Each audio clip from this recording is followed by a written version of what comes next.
नमस्कार, मैं त्रियोगी पांडे। आप देख रहे हैं 24 time news end entertainment. Shri Ashok Patil. अध्यक्ष महोदय, एक मुंबईमध्ये पोलीस यंत्रणा अतिशय चोख अशी बजावली जाते, परंतु माझ्या विभागामध्ये राहणारी एक व्यक्ती साकीनाका पेट्रोल पंपमध्ये गेली 35 वर्ष काम करत होता आणि मोहन नायर म्हणून त्या व्यक्तीचं नाव होतं। पेट्रोल पंपमध्ये तिथे ऑफिसमधून तो बाहेर पडतो आणि ते फिलिंग सेंटरमध्ये फक्त 20 फुटाचं अंतर होतं।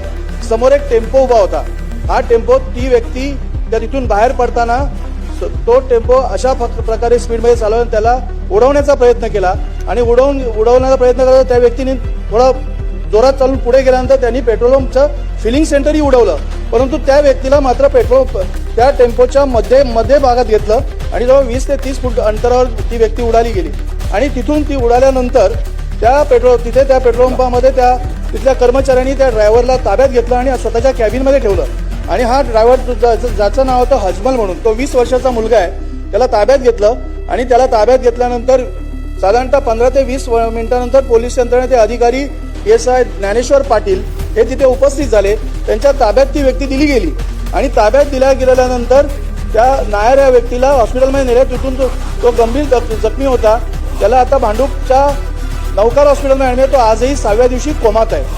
तर अध्यक्ष महोदय, माझी विनंती एवढीच आहे की यामध्ये ॲक्सिडेंट झाल्यानंतर पंचनामा 3ऱ्या दिवशी होतो आणि पंचनामा करणारा जो अधिकारी आहे ज्ञानेश्वर पाटील यांनी तो ड्रायव्हर होतो त्यालाच बदललं आणि दुसऱ्या एका ड्रायव्हरचं लायसन्स तिथे जमा केलं आणि तो एक हत्येचा कट होता।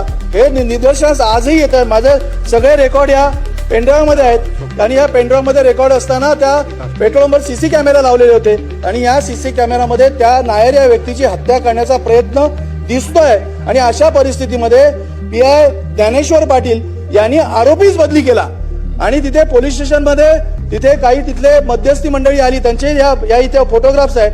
त्या ड्रायव्हर जो आहे त्याचाही फोटो घेतलेला आहे। त्याच्यानंतर त्यांनी जो दुसरा व्यक्ती ज्याचं लायसन्स जमा केलं त्याचाही याच्यामध्ये फोटो आहेत आणि हे सगळे पुरावे या इथे आहेत पेन ड्राईव्ह सह। अध्यक्ष महोदय, मी आपल्याला ही विनंती करतो, या एका व्यक्तीची हत्या करण्याचा प्रयत्न केला आणि त्यांनी तो PI ज्ञानेश्वर पाटील यांनी जी मदत केलेली आहे तर याच्यावरती या PI ज्ञानेश्वर पाटीलवर देखील कारवाई होईल आणि ज्यांनी हत्या करण्याचा प्रयत्न केला आहे त्याच्यावरही कारवाई होईल अशी मी अध्यक्ष महोदयांना विनंती करतो आणि हे सगळे पुरावे मी आपल्याकडे पेन ड्राईव्ह सह देतो तर त्याच्यावरती कारवाई होईल आपल्यातर्फे विनंती करतो।